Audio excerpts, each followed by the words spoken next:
Wildcard weekend is completed, and a few more teams go down for the count for the year, including a couple of surprises that we really weren't sure about. Yeah, I think it was a surprise on a couple of them. Let's start with the Sunday games. Bryce, pay attention. All right, let's start with the late game on Sunday. Seattle Seahawks go into Washington, and actually that was the only home team that lost. 24-14 final. The Redskins went up early and just knocked them on their ground. Right? Yeah. Russell Wilson in Seattle showed a lot of poise on the road. A rookie quarterback. They were down 14-0 early, coming back and winning that game. Obviously, RG3 wasn't 100%, but still, Russell Wilson. It wasn't even 75%. 75% RG3 is still pretty good. But yeah. I don't know. I can see why he was kept in the game. I can understand both points. I can understand why he was kept in the game and why a lot of fans are mad at Shanahan for not taking him out earlier. I can understand both sides of the argument. As a Falcon fan, would you not have rather faced the Redskins than the Seahawks? Honestly, It was, to be honest with you, it was a coin flip for me, really, because both teams have daunting expectations with their offense. They both have mobile quarterbacks. They both have vertical passing games. They both have terrific running games. But the Seahawks incredible defense running is 20 times better than the Redskins. And the I Seahawks secondary is probably the best secondary the Falcons are going to face all season. And we'll hit on that next week, or when we do the And the next Seahawks lost video. Clemens in that game. Yeah, they did. And they lost their kicker as well. Marshawn Lynch ran for 132 yards and a touchdown, and Russell Wilson threw for another touchdown. So they both that two-headed monster in the backfield is really incredible and something that the Falcons are going to have to look forward to this week. Since the Seahawks have implemented the triple option into their offense in week 13, they are 6-0. They are averaging 31 points per game and averaging over 200 yards of rushing offense per game. They're dangerous. They're a dangerous team. Absolutely. 24-14 final, and actually this is. Let me get back to this game real quick. A lot of talk this week on sports radio has been people that are really, really worried about the Seattle Seahawks, and some people have actually said that the Seahawks are going to roll in like the New York Giants and the Green Bay Packers from the past couple of years. I don't know. I don't know about rolling in. Maybe flying in. That's more appropriate. I mean, let's think about this. If they beat Atlanta, and for some reason Green Bay actually wins against San Francisco next week. Seattle can beat Green Bay. Okay, but they would still have to make the cross country flight between Atlanta, or they went to Washington, went to Atlanta, and now would have to go to Green Bay. That would be, almost like the New York Giants did last year, and Green Bay did a few years ago. Yeah, Aaron Rodgers' win last weekend was the first home win. So no matter what, Seahawks got to end. If they're going to win, they've got to go away. Yeah. Yep. The early Sunday game was the Colts-Ravens game. Ray Lewis's final game in Ravens Stadium. It was a victorious 24-9 final. Did you cry? No, Did you get I didn't get emotional.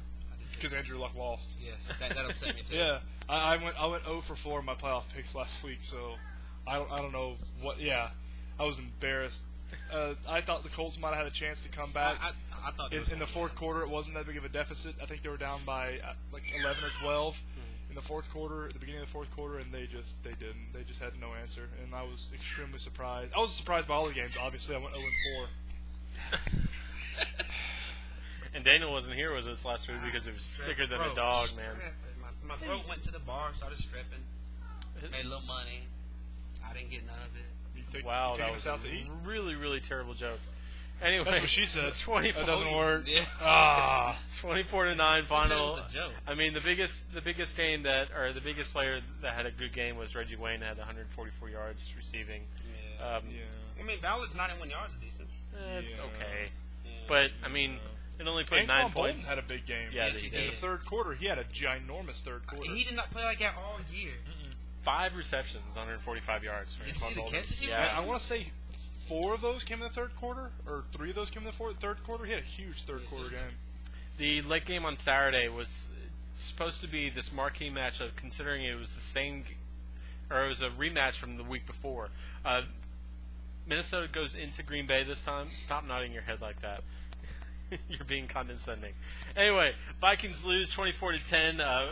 They give up 3 turnovers. It wasn't the same Vikings team, partially because Joe Webb actually started the game. And it looked horrible. Oh my Was God. he the Vikings' backup kicker? He might as well have been. Yes, that was. I was watching the game. I was like, "This is stupid." I would have said retarded, but I don't want to say that on the screen. Peterson held. did. Peterson held to under 100 yards. I mean, without a passing game, he could not run. Yeah, I agree. Joe Webb is no threat in the backfield. It really hurt him big time. As odd as it is to say, it hurt him not having Christian Ponder in the pocket.